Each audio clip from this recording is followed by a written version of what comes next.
Okay, so in these next set of questions, we are going to find basically where the function is continuous, and we're also going to find points of discontinuity. Now, if you just have a regular function with no x's in the denominator, that function is going to be continuous everywhere as long as the exponent of the x is always a whole number. So x, x squared, x cubed, x4, x5, all of them will be continuous everywhere. So this one is continuous everywhere. Basically, there are no points of discontinuity.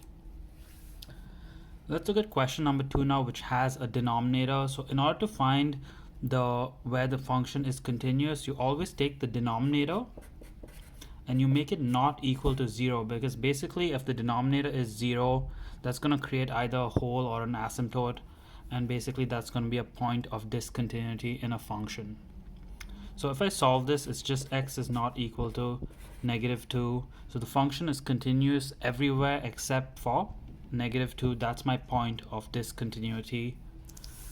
Let's keep doing the same thing for the next couple of questions. So this one is x squared plus 3x minus 4 is not equal to 0.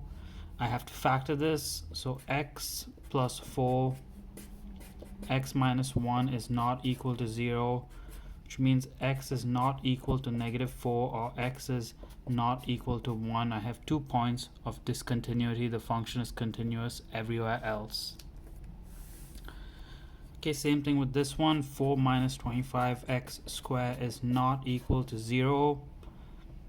I'm going to factor this by difference of squares. So 2 plus 5x, 2 minus 5x is not equal to 0. And then if I solve this one, it's x is not equal to -2 over 5, and here x is not equal to 2 over 5. So again, 2 points of discontinuity. The function is continuous everywhere else. Let's go to this last one. X squared plus 9 is not equal to 0. It's actually impossible to factor this. There's no factors. And basically that means that the function is continuous everywhere. But if you want to prove it in another way, you can go x squared is not equal to -9. You can try to root both sides, but it's impossible to root a negative number. Therefore, the function is continuous everywhere, and there are no points of discontinuity.